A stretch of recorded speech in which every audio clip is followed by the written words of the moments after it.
Hello and welcome back, or perhaps welcome for the very first time to the Prodigy Student Table.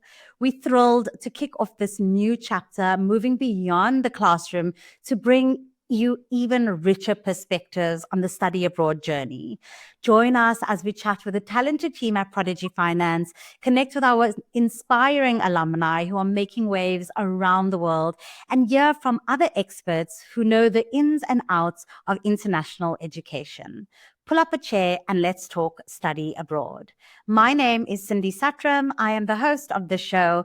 And today I am super thrilled and honored to have two students from London Business School talk to us about dreaming big, moving abroad, and preparing for your MBA in London. Welcome, Manvi. Welcome, Gonzalo. We are so happy to have you here today. Thank you so much. Yeah, thanks for having us. Should we just start with a little introduction? Tell us a little bit about yourself. Sure, I can go ahead. Hi everyone, I'm Manvi. I am originally from New Delhi in India, and I moved to London for my MBA at London Business School. Before the MBA, I worked around 4.5 years in consulting back in India, and really excited to be on the podcast. Thanks. Yeah, and I'm Gonzalo. I come from Colombia. And before coming to the MBA, I was a lawyer. I worked across big law firms, startups, and also recently in consumer goods. And I came to the MBA just to start doing a career change into consulting and into business strategy. So firstly, let's talk about London. And out of all of the countries that you could have studied your master's at, what made you choose London as your study abroad destination? Gonzalo, maybe you want to start? Sure. Thank you. So London has always been my favorite city on earth. I came here with my family when I was young, and I really fell in love with the culture, with the history. I'm a bit of a history geek, and this country and city especially has seen everything from even the Celts up until today. A lot of history in the city, and this can be really felt and it can be touched all throughout the city. So I take it you've seen these already? Yeah. Definitely, and it's quite impressive to see pubs 1,000 years old, so that's great too. Manvi, so you from India, from Delhi, sorry. What made you choose London as your study abroad destination? So similar to Gonzalo, I have always loved London as a city. I've been here a couple of times for vacationing, and I always knew that I do want to live in the city sometime in my life. So when an opportunity came to do an MBA, I kind of wanted to explore London as an potential city. Also, then I had my younger sister already here, so it was a little easier to have someone so close to you in a city when you're moving abroad. So one of those decisions, and also the London Business School overall as a school really attracted me. So all of that combined to me moving to London. Yeah, I suppose that's lots of factors you have to consider when making this big decision. And I guess having family, especially someone as close as your sister, could be really kind of helpful in the transition. So it sounds like both of you have kind of been in London before, and you kind of had an idea about the city. Were there any kind of feelings in the months before officially moving to London that you can talk to us about? I think even though I'd been here as a tourist always. So just the fact that I was moving my entire life, having lived in India all my life, to moving out of the house the first time, it was kind of a little overwhelming, and it made me a little nervous. But what really helped while moving was having a sister here, like I said, but also talking to a lot of the people who were already in London and doing their MBA, just trying to understand how to navigate through housing, finances, etc. So yeah. Anything different for you, Gonzalo? Yeah, I think very similar to Manvi. I was very excited, but also overwhelmed. I was, for starters, I was completely leaving behind my career in law and starting a new chapter. not just geographically, but as I said, professionally and personally. And the move to London also was the first big international move for my girlfriend and I together. So it was also about aligning both of our dreams.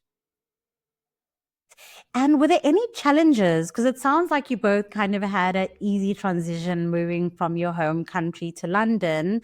But were there any challenges that you experienced? And can you talk to us about that and how you overcame those challenges? Yeah, I'd say that for me, the main challenge was finding housing remotely.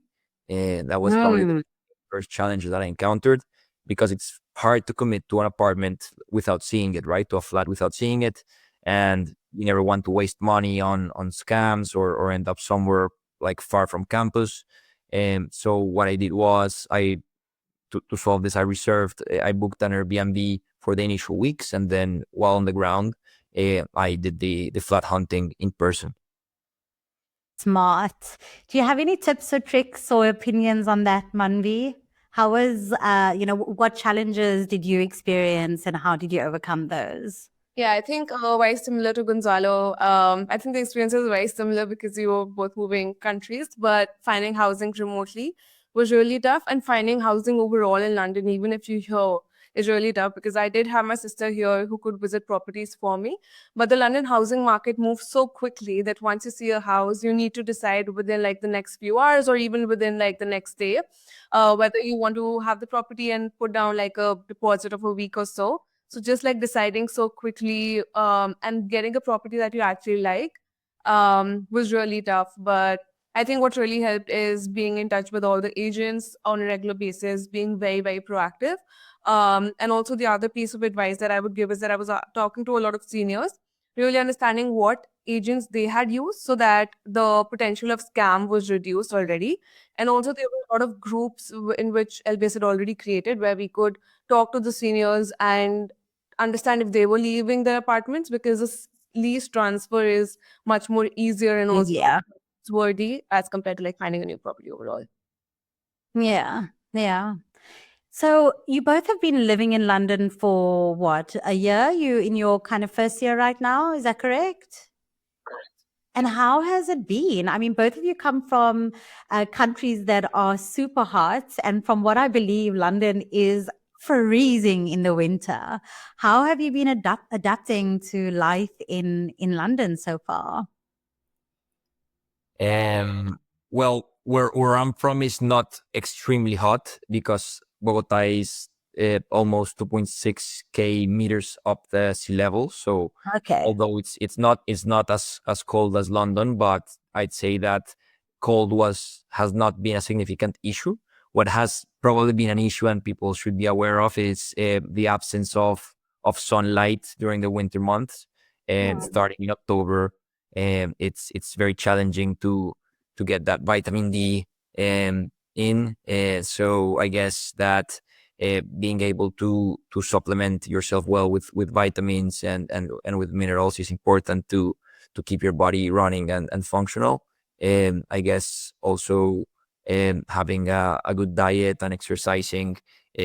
Although it's very hard to balance all these things with the MBA, I think just taking time for yourself and for your body is important.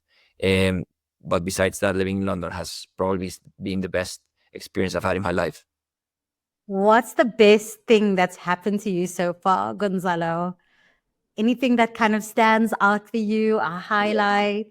Yeah, I love music and sports. I'd say that probably the highlight in the music side was going to Paul McCartney's final concert in London. um, and that was amazing. And then football wise, I say going to all sort of matches across Premier League, and second, third, and fourth division. I don't miss a game if there's a chance to go. And so I've been really squeezing those two aspects of my life. Oh, how lucky. So, for all of those students listening to the podcast today, and if you're a football lover, London is the place to The go. city, it's the city. There's nothing like it. There's like 20 teams based in London, just in London, and you can watch either fifth division or Premier League games whenever, any weekend. Yeah. Amazing. Imagine like, being in on the stadium in that presence. It must be phenomenal. Yeah, it's in the script. Like it's not possible to describe the feeling of going to these matches. Yeah. Manvi, how has life been in London for you? How have you been adapting to culture? What stands out for you? Yeah, I think I've kind of been enjoying the fact that London is not that hot because Delhi being so hot, you can't really walk around much. So you're very dependent on your cars to move around. And also, it's not that a walkable city. It's lovely, but it's not that walkable. So I've been enjoying my walks in London. I've been enjoying going to Regent's Park. LBS is literally right opposite Regent's. So walking is so much fun. If it's a little cold, you can just wear a couple of layers extra, just walk around. I've been loving that. Also like going to a few concerts. There's always something happening in London. So that's been the best part about it. Amazing. So the two of you are in the same class, right? You've met before, like how has that been? Like making new friends in this new country. Was it quite easy to do, or did you experience challenges? I think the MBA, in the sense, is structured so that you get a lot of networking opportunities early on in the MBA. Even before we started the MBA, we had a pre-MBA trip where it was very easy to meet a lot of people. So that way, it's easy, but at the same time, it's a big batch. So it's a big cohort. So our cohort is around 430 people. So Sorry? How much is 433. Yeah. So it's a huge cohort. So it's not really possible to meet everyone, but yeah. there are a lot of opportunities to meet a lot of people. So I think moving abroad while doing a course like master's degree or an MBA makes it much easier in terms of making friends. Right. Wow. And what were some of the first things that you did when you arrived? Can you talk to us about navigating kind of the banking system in this new country, or, getting a SIM card, or sorting out transportation? These are kind of things that students obviously need to sort out before or while they're there. What are your thoughts and opinions and advice on that? Yeah, I'd say that it's like juggling with a lot of different processes that you have to do once you arrive in London. So it's a bit chaotic, but also those first weeks are beautiful because you're meeting new people. But then you also have to be very concentrated on house viewings, registering with your with your GP, figuring out your Oyster card and transportation, basically discounts for moving in London, and on top of that, opening the bank account, which is always a challenge. I'd say that the main advice there is um, to be very mindful about that. Everything takes time in this country, so everything requires a lot of formality, a lot of in person and physical documentation. So it's just to be mindful of this process take time. So in my case, I opened a bank account in a big established bank, but then I also opened Revolut to have like the combination of both, and my resources separated between these two accounts. And I guess that's worked out well for me so far. Great. And what is a Oyster card? Excuse my ignorance, but I'm sure those listening as well, want to understand that a bit. Is that like a transportation card? How does that work? Yeah, Okay. it's a transportation card, and once you link it with your rail card, which is another transportation card, but for the rail system in the UK, you get some discounts on your commute within London. Yeah. Okay. Manvi, if you can, let's just like take this a little level deeper, because I believe that London is so expensive at the moment. And for an international student, of course, you're not coming into this new country with lots and lots of money. You do have to budget. Do you have any tips that you're willing to share for our listeners today on how they can navigate some of those challenges? Right. So London, as lovely as a city is, it can be quite expensive. But there are a lot of ways that you can save. So there are a couple of tips. So there are a lot of apps that you can use to find discounts. So there is this app called Uni Days, and Student Beans, where students Sorry, did you say uni days? Uni Days Okay. and Student Beans. So both of these apps have different discounts. Like a lot of stores, a lot of brands will have special discounts if you are a student. All you need is having registered on the app. Then there is this app called Too Good to Go, which is a food app. Basically, whatever food is left in the cafeterias after a day, they sell it for very, very small amounts, which is a great way to actually get your food, and it's all fresh. It's the same day's produce, so it's great. You can also save up by eating out less, buy groceries from stores like Tesco. So even in the UK, even between grocery stores, there can be some difference in the price. So an M&S and a Waitrose will be more expensive as compared to Aldi, Lidl, Tesco. So kind of be careful of where you're buying your groceries from. Any surprises that stood out for you, Gonzalo? Yeah. Maybe I'd say the cost of a simple dinner. Like what I've noticed is that even the simplest dinner on a weekday can be pretty expensive. So you have to be very disciplined with when you go out to eat and when you don't. So basically, you have to budget also if you aren't to be very mindful of your finances. You have to budget how many times a month you're gonna go out to eat to be able to stay on budget. I'd say probably dinners is where a big chunk of the money goes to. Okay. And can we talk about the actual funding of your masters? Um, do you have any suggestions for our listeners today on how to kind of navigate that challenge? Because obviously you kind of need to sort that out before you even leave your home country. How would you do that? What advice would you give to students? Um, and what kind of options are there for international students wanting to study in London, and particularly London Business School? So London Business School does offer scholarships. So great way would definitely be like a great opportunity would be that if you get the scholarships funded by LPS, because there are scholarships specifically focused on women that even sponsor up to 100% of your tuition fee. So if you apply for those and you get that, that's a great help in funding your entire MBA. But if not, then there are also, of course, loans available depending on which country you're coming from. There are certain government sponsorships available, again, depending on the country. Different interest rates offered by different loan providers. So the advice would definitely be to consider all the options and also speak with students who are currently studying in the school.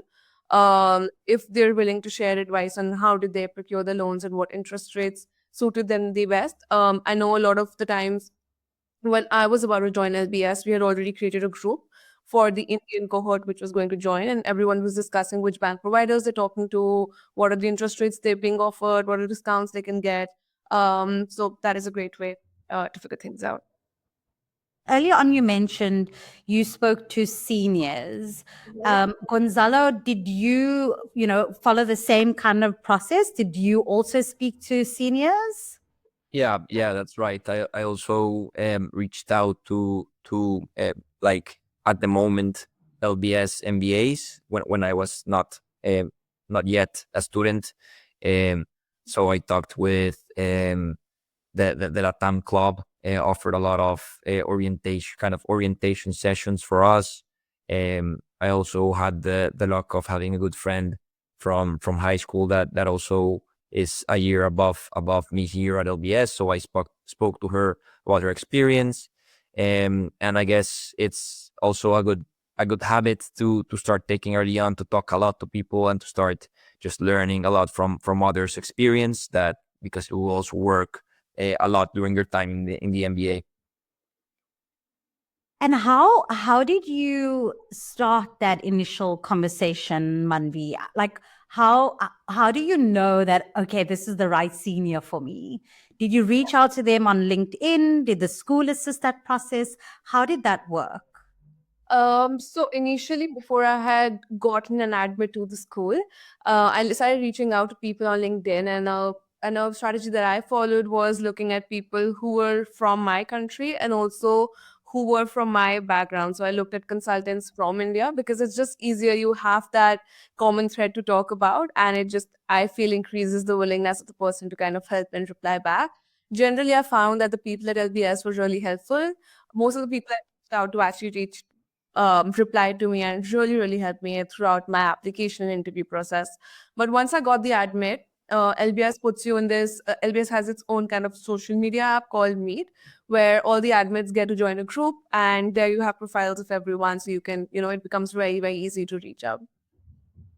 It sounds like LBS does a lot to make sure international students integrate and settle into life in London quite easily.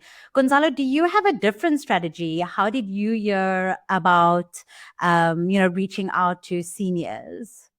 Yeah, I guess very similar to Manvi, using a lot this platform that LBS had prepared for us. Then also using a lot my kind of local network of Latin Americans, which is a very like solid network within LBS, I'd say, and basically just being very direct with reaching out and asking for help, and then not being at all like shy with reaching out to someone you don't know, because they probably were in the same position as you were a couple of years ago. So I'd say that's key, not only before joining LBS, but also for the actual experience of the MBA.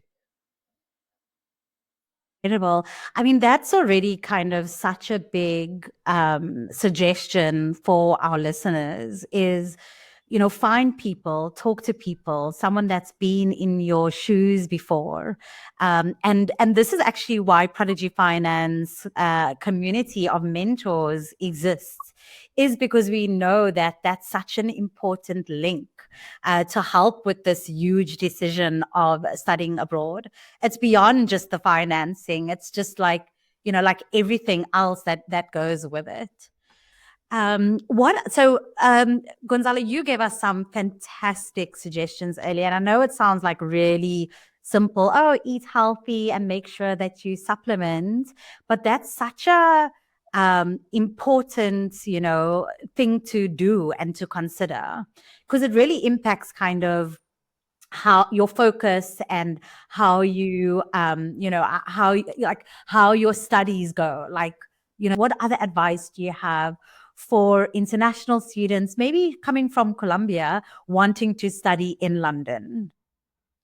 Yeah, I'd say that my main advice here would be to bring like your whole self, not trying to necessarily be someone who you're not, to try to fit in, because you'll see that there's people from very impressive backgrounds, people that are way smarter than you, that people that have very different experience from you, and there's a natural like drive of trying to accommodate to such situation. I'd say that's not the way to go. I'd say the most important thing is to be very genuine and very original with regarding your background, regarding if it's Colombian, your Colombian culture, regarding your struggles also, because all of this adds value to you and makes you like in the end you were chosen by LBS for a reason. So it's very important to own that reason and to help others also feel that they belong to with their struggles and with their strengths. Oh, I love that. Authenticity.